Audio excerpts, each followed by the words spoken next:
¿qué es la inteligencia artificial? Yo personalmente, desde el mundo del que vengo de la neurociencia, yo lo definiría un poco como cualquier sistema que puede resolver tareas que se requieran de una inteligencia humana para ser resueltas. Yo me he especializado en el tema de las interfaces cerebro-máquina, en concreto para las neuroprótesis. Prótesis que se controlan a través de señales neuronales, puedas recuperar ese tipo de comportamientos que has perdido, que puedas volver a andar, que puedas volver a ver. Lo mejor que puede aportar el ser humano al mundo es su creatividad. Si puedes automatizar procesos, tienes más tiempo para crear y para pensar y para escribir música y para componer y para vivir.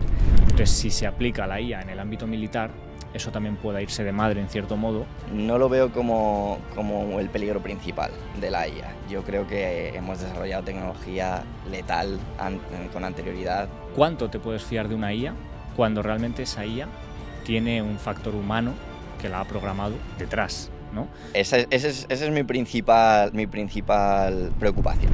Alright, bienvenidos y bienvenidas un día más a Crudo por Venice. Hoy tenemos un episodio muy especial porque por un lado el invitado lo es y por otro el tema que vamos a tratar es de interés general.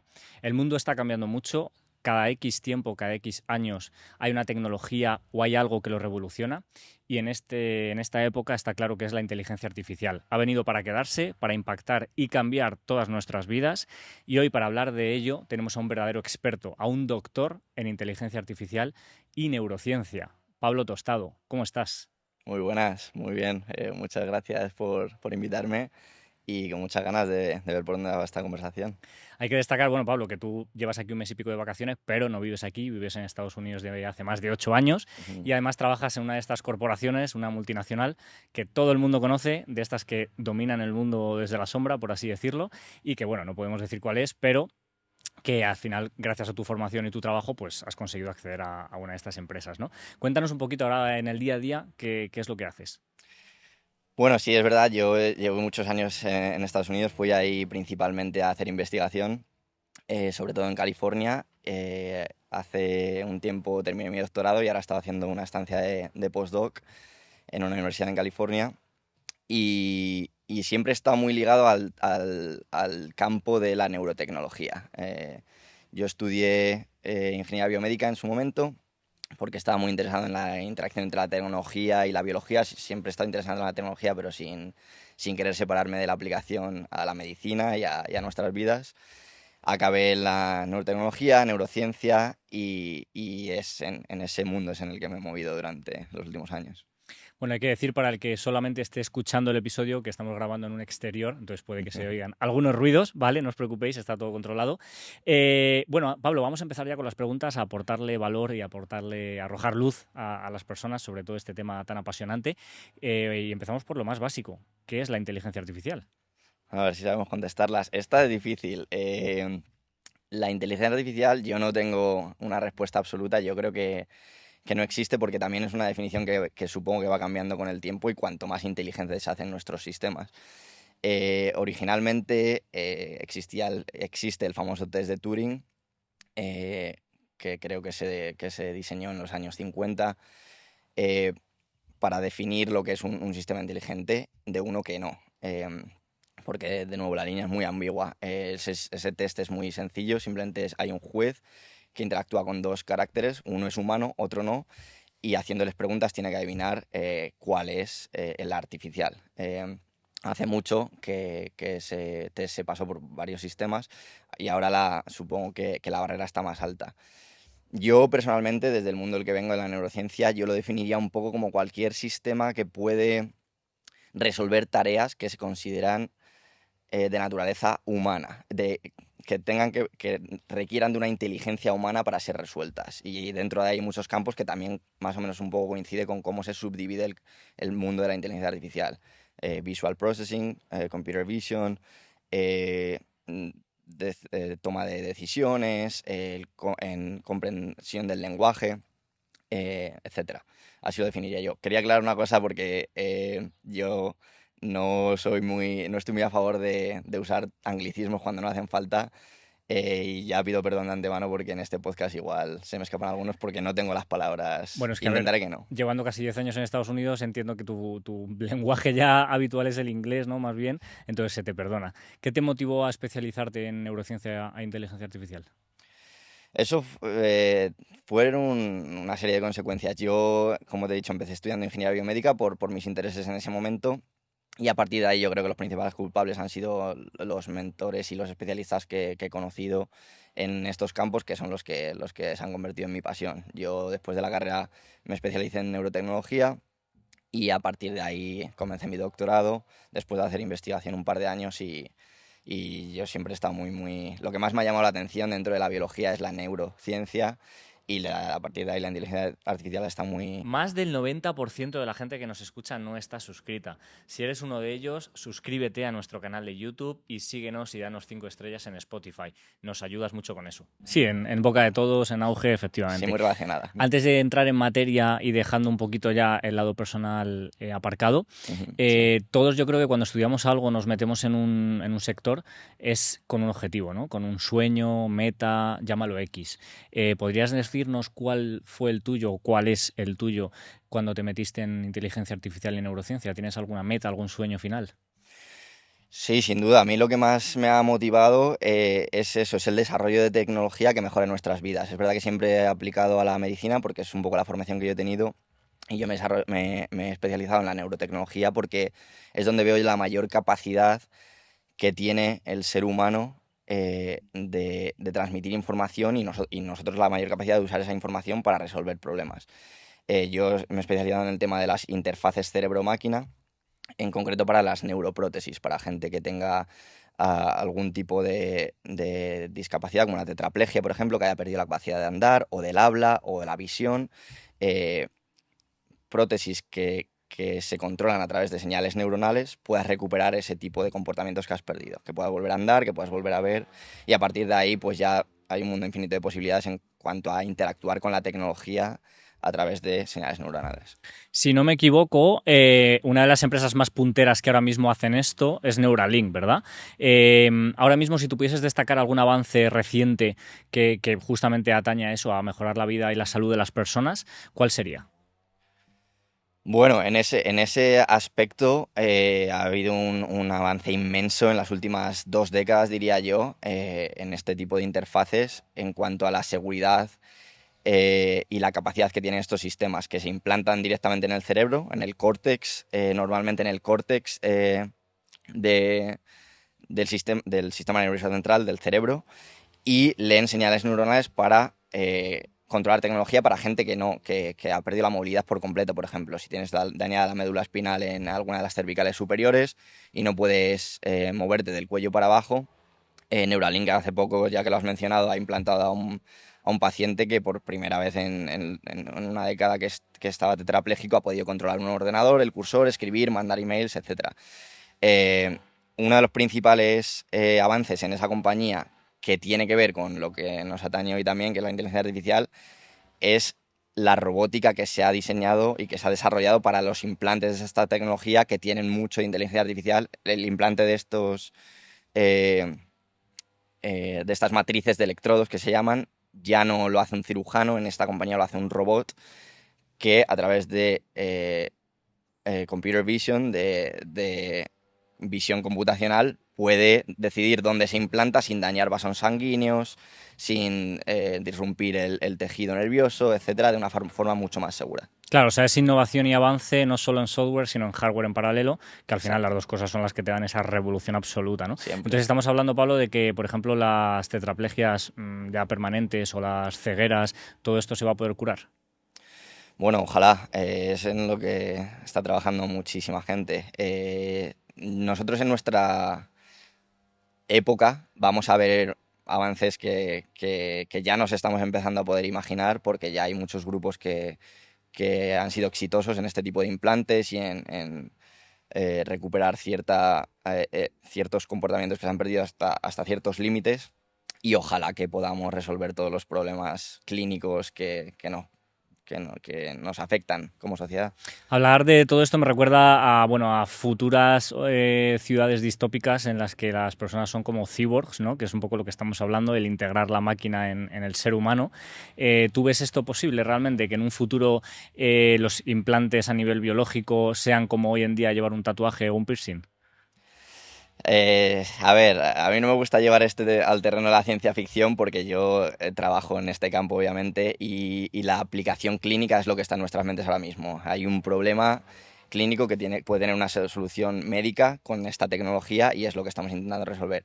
Es verdad que tú te puedes imaginar lo que tú quieras y a largo plazo, si este tipo de implantes consiguen ser completamente seguros de forma crónica, hay una aceptación biológica por parte de nuestro sistema.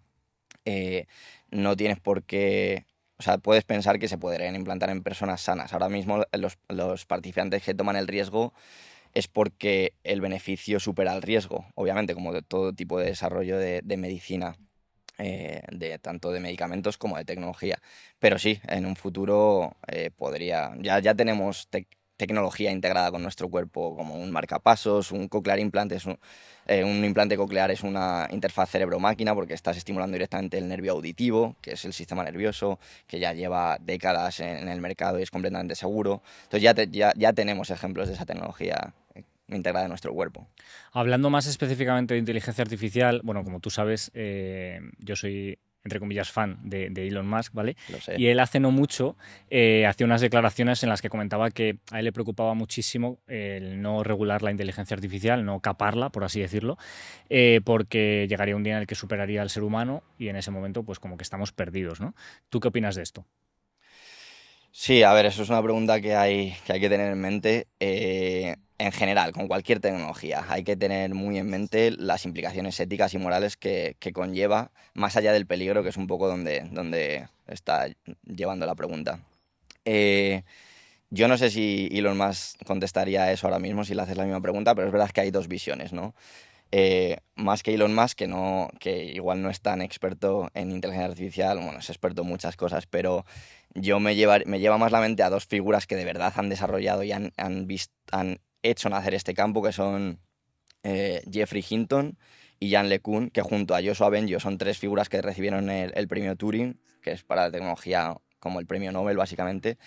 Eh, Representan muy bien esas dos visiones que hay. Geoffrey Hinton es muchísimo más conservador, dice que hay un peligro muy latente, que tenemos que tener cuidado de precisamente de lo que acabas de mencionar, de que la inteligencia artificial se nos vaya de control en algún momento. Jan LeCun defiende la postura completamente contraria. Ahora mismo no hay nada que nos genere peligro, tú puedes desenchufar un ordenador y ya está.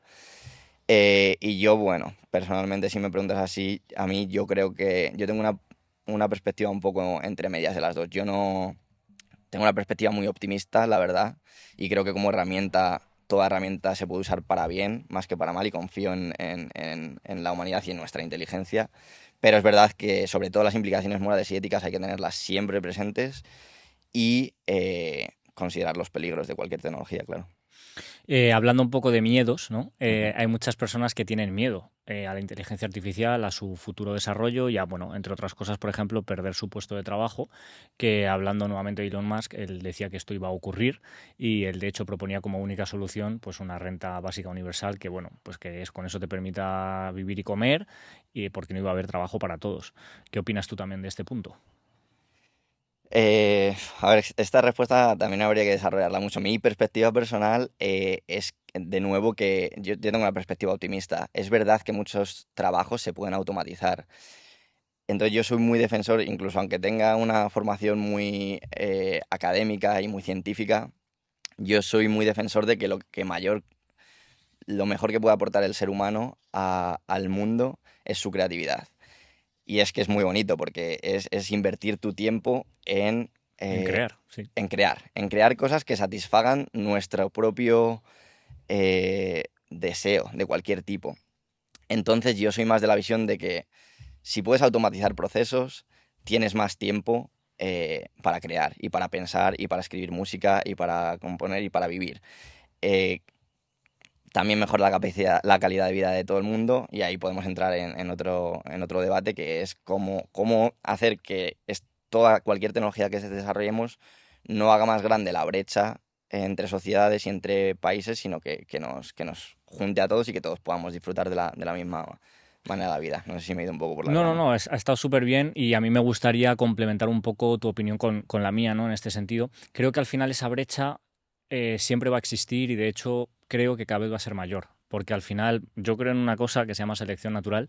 Evidentemente con la sociedad, con el sistema de seguridad, sanidad, etcétera, intentamos como que esa selección natural no sea tan radical como lo es en la naturaleza, ¿no? Que si estás tullido, pues vas a morir porque te van a cazar, ¿no? Básicamente, nosotros hemos evolucionado para disminuir eso al máximo o lo mínimo posible. Pero siempre va a haber personas que por su manera de ser y de pensar van a aprovechar las oportunidades y al contrario, otras van a tener miedo a esas oportunidades y no las van a aprovechar. Entonces yo lo que creo en este punto es que con la inteligencia artificial como una tecnología o una herramienta más que, por ejemplo, multiplica tu productividad o tu creatividad incluso, habrá gente que la aproveche y llegue lejísimos, donde antes se necesitaban 20 personas de trabajo, llegue esa persona sola, y otras que le tengan miedo, como estamos hablando, y lo que aboguen es por invertir su tiempo en luchar contra la inteligencia artificial. Pues tú fíjate, qué brecha entre uno y otro, ¿no? Esa es un poco mi opinión y al final esto es muy difícil, nadie es adivino, ¿vale? Son todo, en cierto modo, opiniones, ¿no? Aunque sean basadas en un expertise como el tuyo.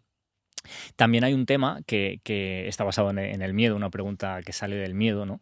Que es que si la IA tiene 1.000 millones de aplicaciones, ¿no? Pero una de ellas es la militar. Entonces, si se aplica la IA en el ámbito militar, eso también pueda irse de madre en cierto modo y bueno, siendo un poco, yéndonos a la ciencia ficción que has dicho que no querías meterte mucho ahí, sería un poco Terminator, ¿no? Al final el meter IA en cosas que están diseñadas para matar, hasta qué punto tienes el control, ¿no? Me imagino que la respuesta irá en la misma línea que la primera pregunta, ¿no? Que seamos más inteligentes que eso y lo controlemos, ¿no? Sí, me encantaría responder eso. No tengo mm, un pensamiento muy desarrollado sobre la guerra. A mí me gusta un poco evitar ese tema porque no lo suelo entender. Entiendo que eso es un peligro, pero no lo veo como el peligro principal de la IA. Yo creo que hemos desarrollado tecnología letal con anterioridad, incluso más que la IA, y si te puedes imaginar aviones pegándose en el cielo entre ellos a ver quién desarrolla el más inteligente, pero igual están hasta vacíos porque van solos por ahí. Sí, pues a lo mejor un país llega antes a ese punto y se hace soberano. No, no, yo confío en la humanidad. Yo creo que son más inteligentes que eso. Totalmente. La gente en general está muy emocionada con ChatGPT, ¿vale? Es como el caballo de Troya de la IA. Luego hay 1.000 cosas más con IA, pero eso es como el punto neurálgico que todo el mundo conoce o que mucha gente usa al menos, ¿no? Para ti, ChatGPT, ¿qué representa en cuanto a la evolución de la IA? Es decir, todo a lo que vamos a poder aspirar es a hablar con una interfaz por escrito y que nos devuelva respuestas de conocimiento universitario, o eso va a avanzar hasta tal punto de que realmente nos supere y pueda hacer nuestro trabajo mejor que nosotros mismos. Es una pregunta muy amplia. Yo a mí me gustaría partirla. ChatGPT ha sido una revolución, eso sin duda. ChatGPT ahora ya ni siquiera define lo que era ChatGPT cuando se desarrolló. Ahora mismo ya llamamos ChatGPT a modelos multimodales que analizan tanto texto como imagen, con muchas cosas integradas. Y yo creo que ese es el primer paso desde la creación de ChatGPT. Bueno, ChatGPT es como un nombre del producto de una compañía particular, pero cualquier modelo de lenguaje tiene las mismas bases, ¿no? Y se desarrolló a partir de una modificación a los modelos, a las redes neuronales que utilizábamos para procesamiento de texto, ¿no? Que es el mecanismo de atención. Eso es una de las cosas que puedes decir que se podría argumentar que está inspirado biológicamente, ¿no? Que es, en lugar de tratar una secuencia de caracteres o de tokens, como se llaman, de palabras, de cómo quieras dividir una frase de texto, simplemente como una consecución de tokens, incorporas lo que se llama atención, que es dónde está la información relevante. Como si tú me dices una frase a mí, hay palabras que pueden tener pueden llevar más información que otras para transmitir el mensaje que intentas transmitir. Ese paper, cuando se desarrolló eso, como muchas cosas en inteligencia artificial que se desarrollan de forma empírica o se descubren de forma empírica por prueba y error, a ver si mejora las métricas que tenemos para valorar estos modelos, su ejecución, pasó desapercibido y luego ha revolucionado el mundo de la inteligencia artificial. Entonces, volviendo a tu pregunta, yo creo que esta revolución tiene muchas fases consiguientes. La primera es la integración de muchas disciplinas, de lo que decíamos de modelos multimodales, que un mismo modelo pueda analizar texto, imagen, etcétera. Yo creo que no hace falta que un modelo abarque todo. Yo me lo imagino normalmente como si tú tienes que resolver un problema y en una habitación hay 5 expertos y necesitas a los 5 expertos, un filósofo, un matemático, un físico, un creador de contenido, lo que tú quieras. Y tú como agente tienes que hacerle las preguntas que tú quieras a cada uno de los 5, necesitas a todos para resolver ese problema, ¿vale? Entonces, ese es el punto que yo creo que es el siguiente paso, que es que una inteligencia artificial sepa hacer las preguntas adecuadas para resolver un problema mucho más general, que ya estamos viendo avances en ese aspecto. En lugar de que un modelo sepa resolver un problema muy específico y tú seas el que interacciona con ellos. El siguiente paso de la inteligencia artificial, que yo creo que sin duda vamos a ver pronto, es eso. Es un modelo que pueda resolver un problema mucho más amplio, haga las preguntas adecuadas a otros agentes que puedan resolver esas mini tareas y llega a una conclusión como llegaremos nosotros. Déjame que aclare a ver si lo he entendido. O sea, ahora mismo la IA, por así decirlo, ejecuta tareas directas que tú le das, ¿no? Y lo que estamos hablando es que la próxima revolución o el siguiente paso de la IA es que ya no va a trabajar por tareas específicas, sino quizás por propósitos, ¿no? Que conllevan muchas tareas específicas para al final conseguir eso, y va a ser lo suficientemente autónoma para conseguir ese propósito por sí misma sin que tú vayas tarea a tarea pidiéndole las cosas, ¿no? Sí, un poco por ahí van los tiros, desde mi punto de vista. Eh, yo creo que el siguiente paso o la siguiente barrera de lo que llamaríamos un sistema inteligente, que se acercaría más a lo que yo considero nuestra inteligencia lógica, es un sistema que pueda hacer las preguntas adecuadas, no dar las respuestas adecuadas, que ahí estamos. Y, por ejemplo, ahora mismo en ChatGPT uno de los juegos más divertidos que puedes hacer con él es plantearle acertijos que se supone que requerirían un pensamiento lógico y hacer las preguntas adecuadas dada la información para resolverlo. Por ejemplo, te puedes inventar cualquier cosa. Imagínate que yo solo puedo plantar 10 árboles.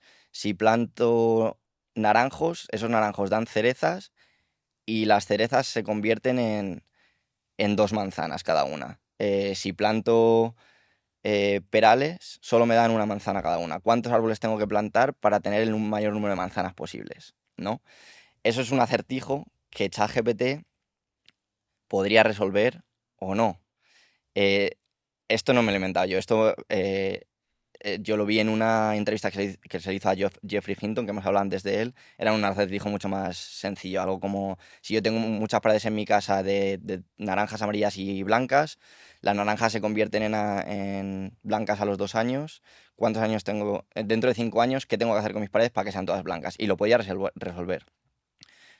Yo ahora mismo no tengo indicios para decir que esa resolución hace más inteligente a ChatGPT que la de responderme una información mirando en Wikipedia. Bajo mi punto de vista, es que esa información está en todos los tipos de acertijos y simplemente ha entendido una manera de responder a eso, no está pensando como nosotros. Para mí el siguiente paso sería ese, cómo desarrollamos una inteligencia que pueda desarrollar un pensamiento lógico que sepa cuál es la siguiente pregunta que tengo que hacer para llegar a una conclusión. Claro, yo lo que me he dado cuenta también, Pablo, en este punto es que realmente ahora mismo la IA, tal y como a nivel comercial al menos, ahora entraremos en eso otro que te quiero preguntar, lo que hace es devolverte información, aunque parece que lo que está haciendo es una reflexión. Y te lo digo porque la sensación que yo tengo es esa, porque cuando yo le he hecho alguna pregunta y me ha devuelto una respuesta y le he dicho, no, te equivocas, esto no es así. Él siempre me ha reconocido que tengo razón, Claro. la tenga o no. Ujú. Siempre, ante una negativa por mi parte, es como que siempre cede. Entonces, da a entrever que realmente no está reflexionando desde la sabiduría, por ejemplo, sino simplemente devolviendo información, ¿no? Efectivamente, sí. Y eso también puede ser que, como alternativa para dejarlo sobre la mesa, una decisión de diseño. Tú puedes diseñar una inteligencia artificial para que te conteste de una manera o de otra. Y eso puede ser una decisión que han tomado los desarrolladores para que te conteste así y no sea borde o no sea autoritaria o no sea todo sapiente, ¿no? Pero sí, yo estoy completamente contigo. Yo creo que por eso soy mucho más optimista en el tema del peligro de la IA, porque creo que estamos muy lejos de que algo de verdad vaya a someter a la humanidad. Claro, ahora entramos justo y me has dado pie perfecto a lo siguiente que te quería preguntar, va por ahí, ¿no? Al final, ¿cuánto te puedes fiar de una IA cuando realmente esa IA tiene un factor humano que la ha programado detrás, ¿no? Ya sea por niveles éticos o ya sea por otros intereses que ninguno de los que estamos aquí sabemos. Entonces, al final, ¿hasta qué punto, igual que hay información falsa, hasta qué punto te puedes fiar de lo que te dice una IA, ¿no? ¿Cómo sabes que eso realmente, cómo puedes verificar que lo que te está diciendo es verdadero, es lógico? Sí, muy buena pregunta. Esa es mi principal preocupación. Es que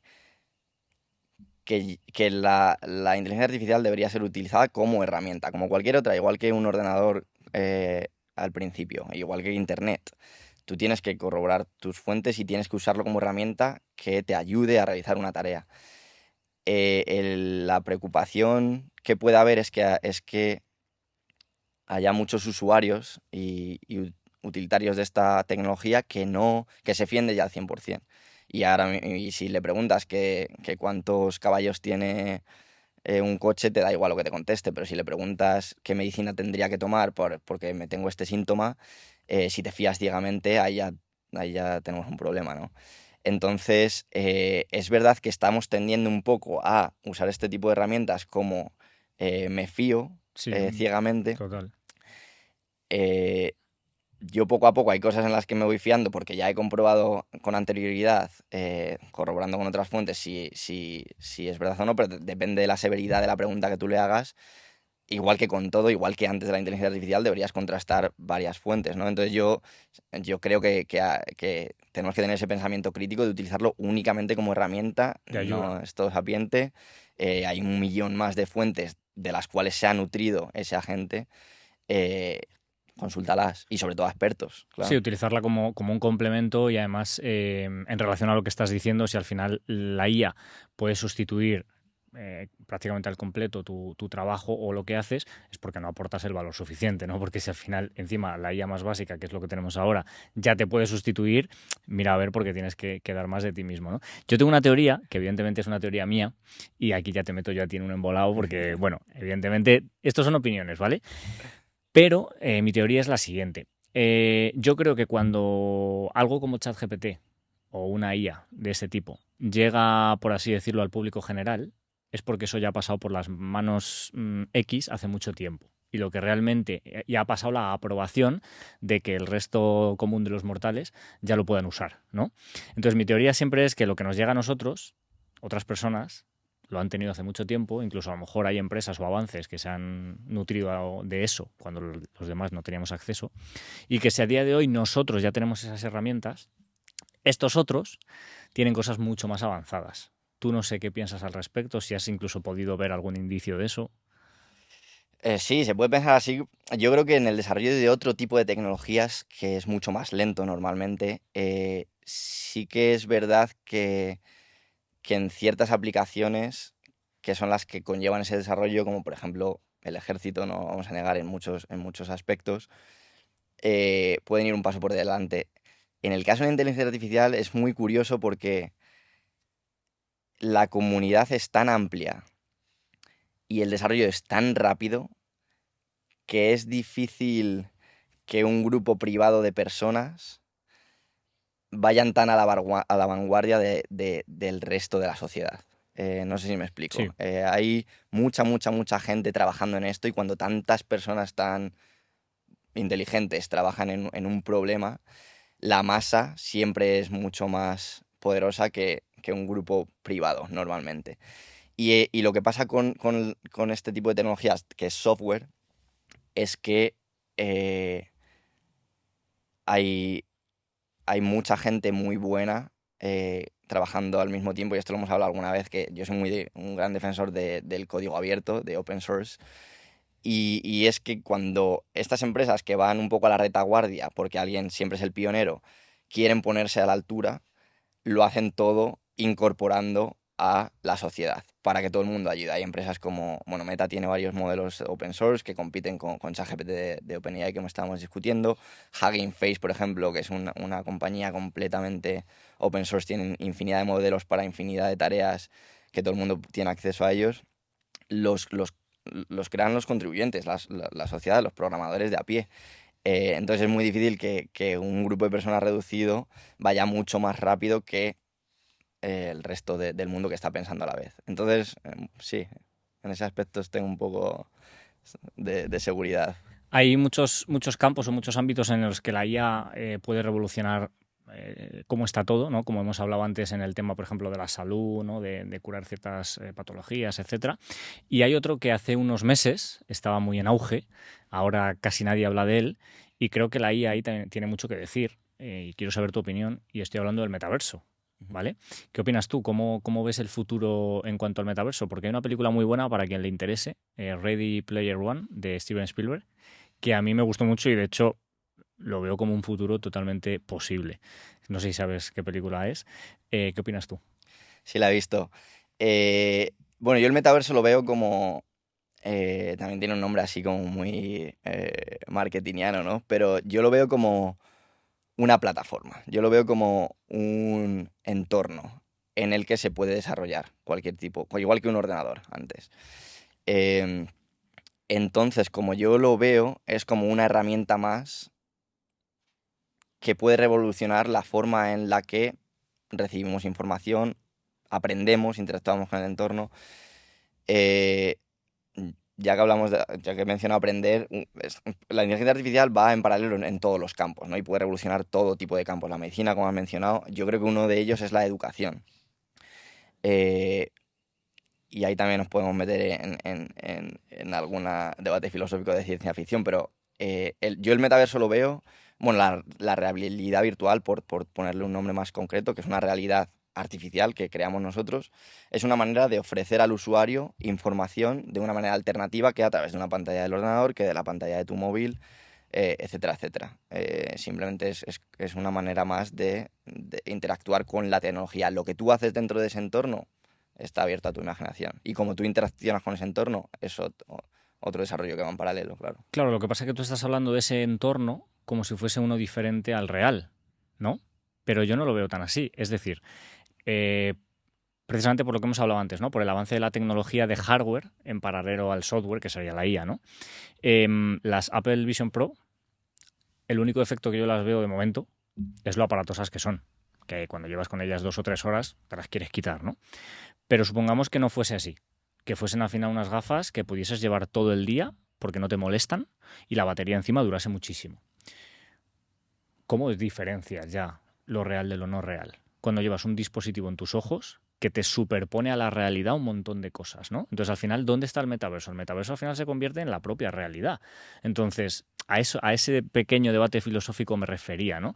Que al final puede revolucionar ese sector tanto como que el metaverso ya no sea un sitio al que tú entras, sino que el metaverso entra en tu vida, entra en tu realidad. Entonces, creo que si a día de hoy ya están las Apple Vision Pro, en 10 años, ¿qué tendremos? ¿Cómo lo ves tú en 10 años? Sí, no, completamente de acuerdo. Yo no lo separo tanto de la realidad. Todo, todo lo que interaccione con... Aquí vuelvo un poco a la neurociencia, que es un poco mi base, ¿no? Todo lo que interaccione con tu sistema nervioso, que es la manera que nosotros tenemos de percibir el mundo a través de nuestros sentidos, es una realidad. Y vuelvo un poco a lo que mencionaba de la educación, por poner un ejemplo muy concreto, ¿no? Si tú, eh, dentro de unas gafas, dentro de un entorno virtual, usando las gafas, las Apple Vision Pro que has mencionado, tienes un profesor delante que te ayuda, que te enseña a tocar la viola, el sonido es perfecto, en tiempo real, puedes estar incluso puede ser una persona real en otra parte del planeta o puede ser un agente virtual y tú aprendes a tocar la viola en tu casa. Eso es real, tú has aprendido a tocar la viola igual que si hubiera un profesor.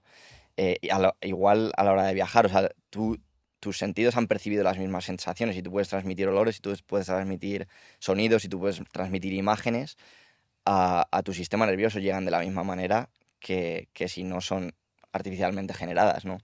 Entonces, lo que eso genere en tus redes neuronales biológicas, en tu cerebro, en tus regiones cerebrales, es real. Y para mí, al final, es lo que nos define como como humanos y como personas. Es qué percibes, qué sientes, qué sabes, cómo reacciona tu cerebro y qué genera tu cerebro. Sí, bueno, otra película en relación a eso sería Matrix, que al final vives una realidad que realmente no es la realidad y, bueno, en fin, quien no haya visto Matrix, por favor que la vea, porque vamos a ver, Por favor. cultura general, pero es un poco lo que justo estamos diciendo, que ya llega un punto en el que no diferencias la realidad de la ficción, ¿no? Y en este punto, ¿qué tecnologías desarrolladas o más bien emergentes ves más prometedoras o con más impacto en todo esto? Eh, a ver, por hacerlo concreto, ¿qué tecnologías en cada uno de los Sí, campos por de los que ejemplo, hemos hemos hablado? hablado, las Apple Vision Pro serían como realidad mixta, ¿no? Que, que podrías mejorar, pues sí, que sean más ligeras, lo que hemos hablado, ¿no? Pero más allá de eso, por ejemplo, una interfaz cerebro-máquina, Sí. ¿qué tecnologías de ese tipo crees que van a tener una proyección muy grande? Eso es muy buena pregunta. Y es el campo en el que yo más he trabajado es eso, es en el uso de las señales neurales como señal de control, ¿vale? Hasta ahora de control. Entonces, como decía antes, uno de los principales problemas tecnológicos que hay es precisamente cómo interaccionamos con la tecnología, ¿vale? Nosotros tenemos ordenadores muy bonitos que funcionan muy bien, que pueden hacer muchísimas cosas, pero nuestra manera de interacción podrías decir que es hasta primitiva. Ahora mismo llevamos utilizando un teclado y un ratón décadas, ¿vale? Ya hemos avanzado en muchos dispositivos tecnológicos a otro tipo de interacción con ellos, de interfaces, como la interfaz de voz. Ya podemos transmitir información a través de comandos de voz, a través de gestos táctiles, etcétera, etcétera. Cuanto más puedas ampliar esa bandwidth, ¿no? Ese ancho de banda de la información que puedes transmitir para comunicarte con la tecnología, más rápido va a ser ese intercambio de información, ¿no? Y yo creo que por ahí van los tiros de nuestra interacción. Yo trabajo en el campo de interfaces cerebro-máquina porque el cerebro es nuestro sistema biológico que tiene un ancho de banda mayor. Tú imagínate si tú pudieras interpretar a la velocidad a la que tú piensas, como si yo te quiero mandar un mensaje de texto y digo, envíale a Alex un mensaje diciendo que voy a llegar tarde 10 minutos y se enviara inmediatamente, en vez de yo tener que sacar el móvil y con mis 2 pulgares escribirlo letra por letra. Incluso con un comando de voz es muchísimo más lento. Entonces, si aumentas ese ancho de banda, la información de salida es muchísimo mayor y hacia ahí es hacia donde tiende el campo, yo creo. Lo que es más interesante y más complejo, bajo mi punto de vista, es cómo cerrar ese círculo, close the loop, que se dice, ¿no? Es cómo recibes información. Y ahora mismo nosotros estamos muy eh, centrados en el sistema visual como sistema de recogida de información. Nosotros leemos del ordenador en la pantalla, no recibimos información más rápido de lo rápido que podemos leer, o por audio, o por el sentido del tacto, o por el olfato, bueno, básicamente por nuestros sentidos. Muy a largo plazo te puedes imaginar un futuro en el que tú puedas escribir información dentro del cerebro, que es muchísimo más complicado que leer información del cerebro para usarlo como señal de control. Entonces, pues ahí lo dejo como cuestión abierta de cómo podríamos hacer eso, porque ahí ya, si hay una interacción de directamente sale de mi cerebro información y mi cerebro la recibe, haciendo un bypass a nuestros sentidos, ahí ya, se abren muchas posibilidades, claro. Bueno, hace poco, de hecho, leí un proyecto justamente de Neuralink relacionado con eso, ¿no? De que a través de implantes cerebrales, nuevamente hago referencia a Matrix, mediante implantes cerebrales como que te podían cargar directamente información y es como que era un proyecto, evidentemente, no es que sea real eso a día de hoy, pero como que podías literalmente aprender cosas así, que te carguen como cuando tú le cargas algo al ordenador, ¿no? Lo mismo, instalarte. Me voy a instalar el módulo de aprender a conducir y ya no te tienes que sacar el carnet, ¿no? Entonces, eso que suena a locura, bueno, realmente no lo es tanto desde el punto de vista de la ciencia, ¿no? Aunque no estemos ahí, realmente sí podemos llegar ahí. Teóricamente yo creo que sí, porque la información en el cerebro se almacena en patrones de activación neuronal. Cuando tú realizas un movimiento, tus redes neuronales se activan de cierta manera, siguiendo un patrón. Entonces, nosotros en el córtex, que es la parte más externa del cerebro, que es la que más comprendemos, sabemos leer muy bien esa información y es lo que utilizamos para controlar interfaz o prótesis que se controlan con señales neuronales para mover el cursor del ordenador, un brazo robótico, etcétera, etcétera. Lo difícil es cambiar esas conexiones, porque ahí entra en juego la plasticidad del cerebro, y hay una plasticidad lenta y una plasticidad a largo plazo y una plasticidad a corto plazo, ¿vale? Tú no puedes aprender a jugar al tenis en una mañana como juega Rafa Nadal, porque las conexiones neuronales que se tienen que restablecer para tú tener esa capacidad requieren años de práctica y de experiencia. Hay muchas maneras por las cuales estas conexiones se establecen y se hacen fuertes o débiles y se reestructuran, etcétera, que no vamos a entrar ahí, pero no está tan claro que nosotros podamos cambiarlas de un día para otro. No hay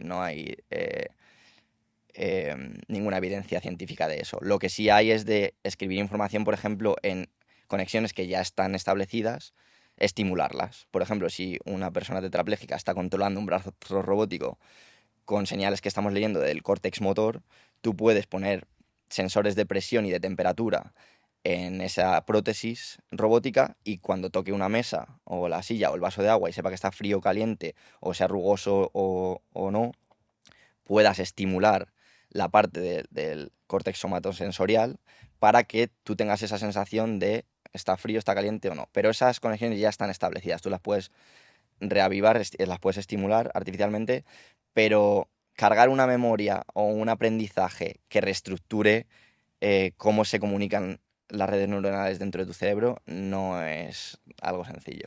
Sí, como que, por ejemplo, eso, ¿no? Imitar los sentidos es algo más sencillo a nivel biológico, pero ya cargar información en tu cerebro como si fuese un pendrive es otra movida, ¿no? Antes hemos hablado de gente que tiene miedo a perder su trabajo.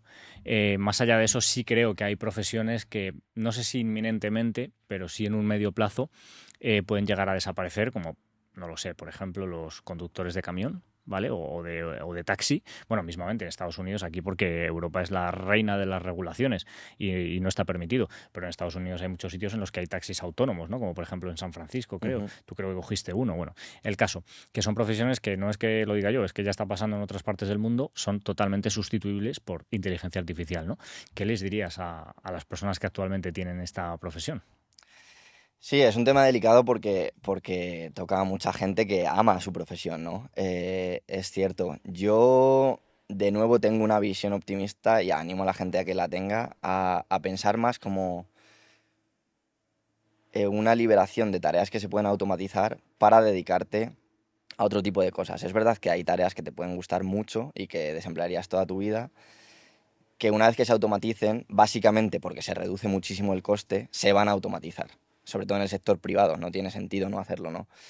Eh, entonces, yo creo que esa liberación de tiempo va a reestructurar mucho el tipo de profesiones a los que nos podamos dedicar, que yo creo que siempre van a surgir nuevas y van a ser infinitas, y a ampliar el tiempo que tenemos para la creatividad de nuevo, como decía antes. Ojalá. Claro, o sea, realmente el problema ahí está quizás más en el miedo al cambio de las personas que en la problemática real, ¿no? También entiendo que a Paco de 55 años, que lleva 30 años metido en un taxi, pues claro, decirle a su edad y tal que se ponga a hacer otra cosa, cuando además probablemente no sepa hacer otra cosa, pues es complicado. Pero más allá de esas situaciones particulares, al final la única resistencia que hay es el miedo al cambio. Pero oportunidades van a seguir surgiendo, la IA hará tareas más básicas, más automáticas, más y nosotros haremos otras, ¿no? Pero no hay mayor problema más que ese.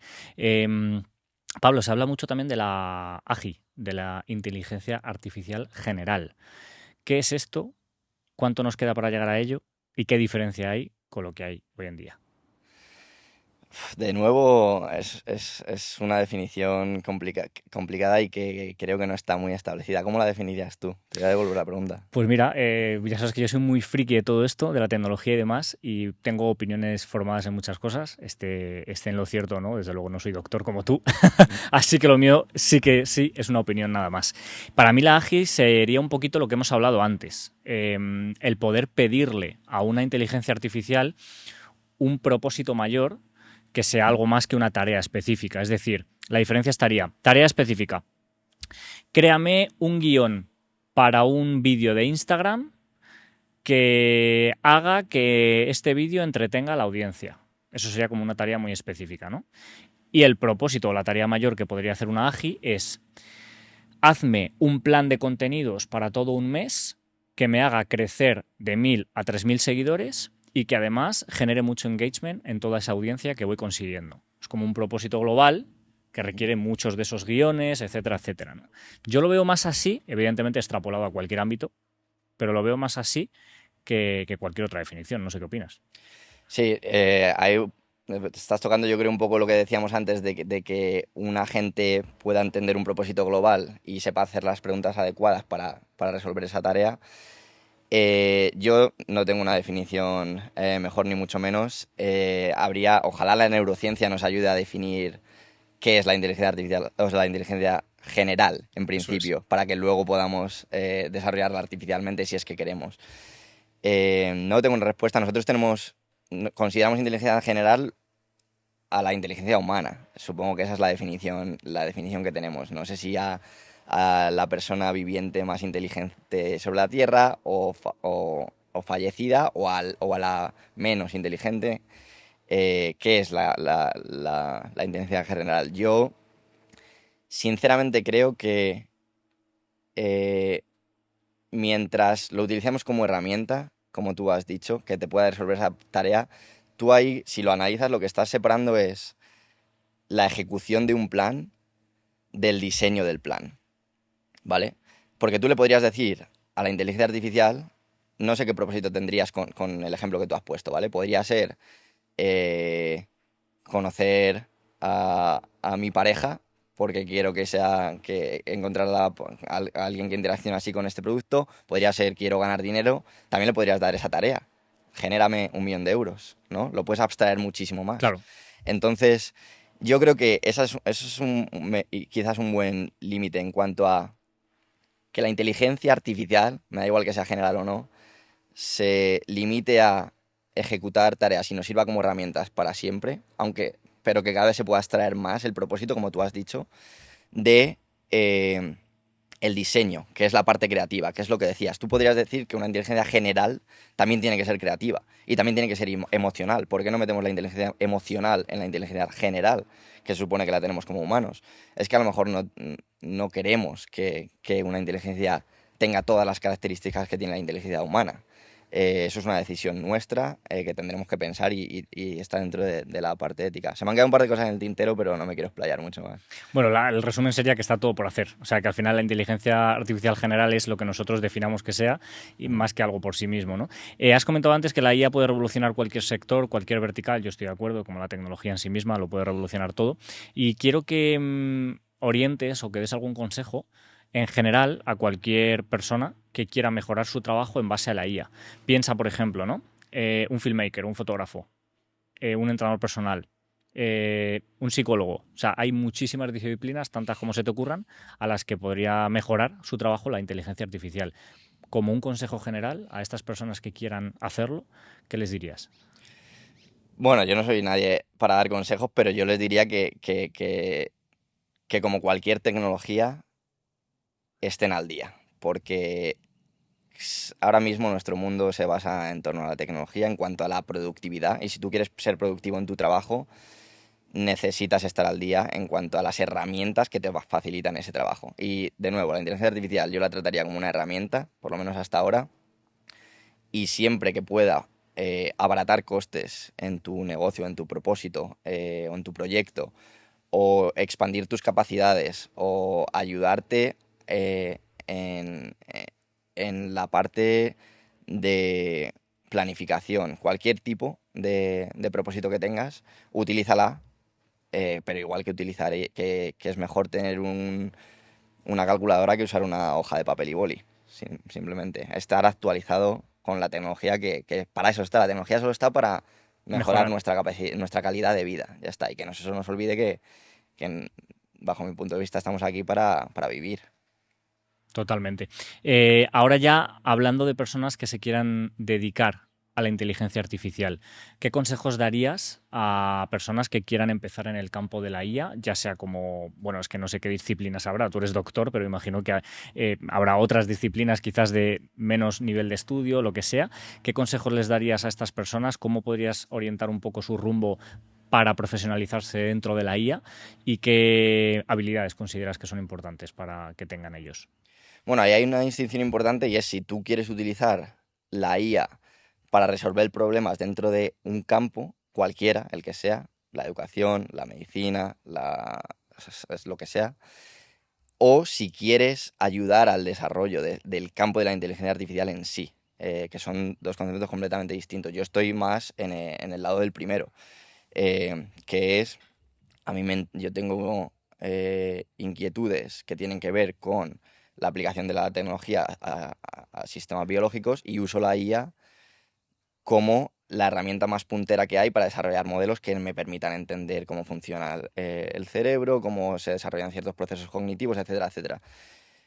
En ese caso, yo te recomendaría que siguieras tu pasión, que utilices, que puedes incorporar la IA en tu currículum o en tu trayectoria académica, igual que aprendes Photoshop si quieres ser editor de fotografía, es una herramienta más. En el otro extremo, yo creo que la carrera que sigue siendo la base, no sé si existe ya, seguramente en algunas universidades existe la carrera de inteligencia artificial como sí, pero la base es ciencia computacional, computer science, ¿no?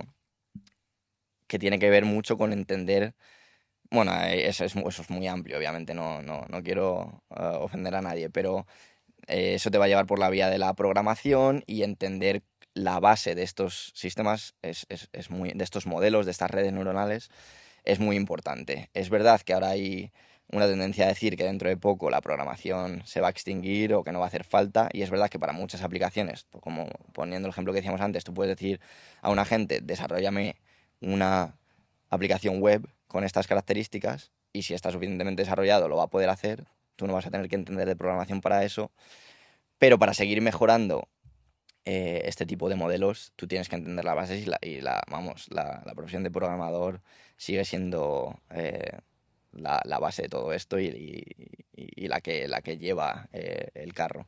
Entonces, me metería un poco por esa rama, pero ya te digo, eso es para entender y seguir desarrollando esos modelos que luego otros van a usar como herramienta, ¿no? Claro, también te lo decía, pues bueno, pues esto ya es un comentario más amateur, ¿no?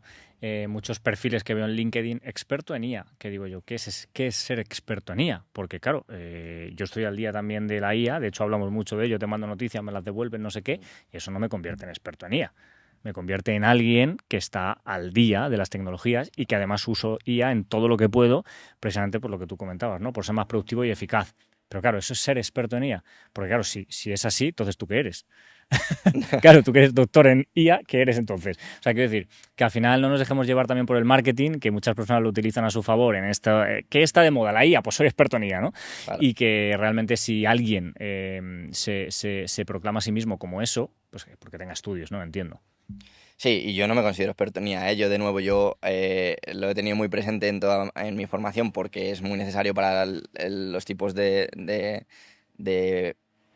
tecnología que desarrollamos, pero yo, un experto en IA, consideraría a alguien que se dedica exclusivamente a eso. Bueno, puede haber muchos niveles, es una definición ambigua, pero sí, obviamente tienes que entender cosas a un nivel de profundidad mucho más que a nivel de usuario del uso de esta tecnología. Vale, Pablo, pues te quiero hacer un par de preguntillas más rápidas, ya antes de pasar a las 4 últimas que hacemos a todos los invitados, ¿vale? La primera, bueno, sería una muy general, ¿vale? ¿Qué mensaje final, ¿no? A modo de conclusión del episodio, te gustaría dejar a nuestra audiencia sobre la importancia del futuro de la sociedad con la IA? Bueno, creo que lo he repetido un par de veces, pero yo recomendaría ser optimistas, recomendaría que hay que pensar mucho en las implicaciones éticas. Eso es una profesión, por ejemplo, en la que eh, hay necesidad de especialistas ahora mismo, que es una vertiente un poco más filosófica, que es en pensar en profundidad cuáles son las implicaciones reales que tiene este tipo de tecnología que ya está inundando nuestra sociedad.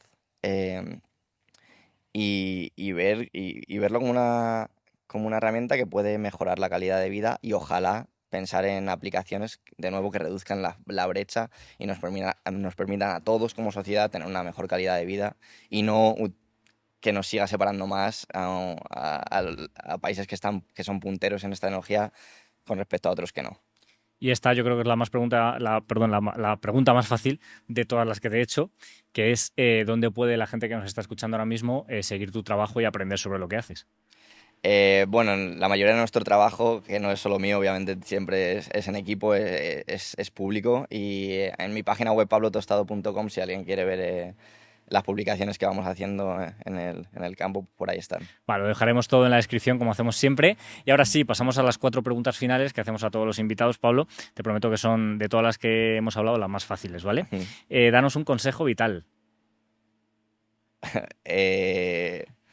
Baja tus expectativas, te diría. A mí es lo que más me funciona en la vida. Vete a todo con expectativas bajas y así todo saldrá mejor de lo que esperas. Consejo profesional.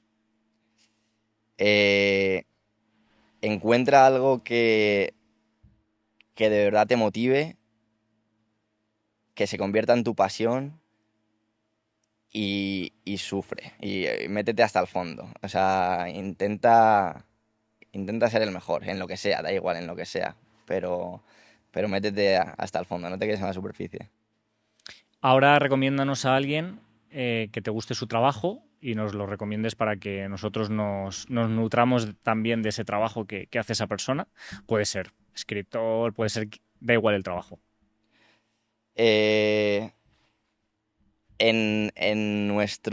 el campo del que hemos estado hablando, yo recomendaría seguir a esos tres, a las tres figuras de la inteligencia artificial, que son Geoffrey Hinton, Yann LeCun y Joshua Bengio, que además tienen visiones diferentes sobre el campo y son como los padres de todo. Cuando hablas de seguirles, ¿te refieres a que tienen libros o a que publican en algún sitio? Sí, son académicos todos. Al menos, yo creo que sí, los tres continúan publicando desde sus afiliaciones a sus universidades. Yann LeCun en concreto está en Meta, es el director de inteligencia artificial en Meta. Geoffrey Hinton estuvo una década en Google, ahora se ha retirado de ahí, pero sigue siendo académico. Y Joshua Bengio está en la Universidad de Montreal, me parece, es completamente académico. Publica más rápido de lo que te da tiempo a leer, o sea que sí, hay trabajo de sobra. Y la última pregunta, Pablo, ahora sí, recomiéndanos a alguien, pero que se siente, bueno, en esa silla o donde grabemos ese episodio, que nos dé un buen capítulo del podcast y que además tú nos puedas hacer de puente con esa persona, que le conozcas, vaya. Bueno, te podría decir un par, luego hablamos más si quieres, pero de aquí que está cerca... Que pueda venir, claro. Que pueda venir, claro. Puedes llamar a Sergio Paulet, vale. Que ha conducido coches muy rápido y sería divertida la entrevista. Vale, o sea que es piloto profesional o algo así. Perfecto. Sí, por ahí anda. Pues nada, pues nos conectas con él y le traemos al podcast. Y Pablo, tío, me podría hablar de esto contigo 1000 años, pero yo creo que estamos, ¿no? Sí, se nos ha quedado muchas cosas, pero bueno, para el futuro. Muchas gracias por venir, muchas tío. Gracias. All right.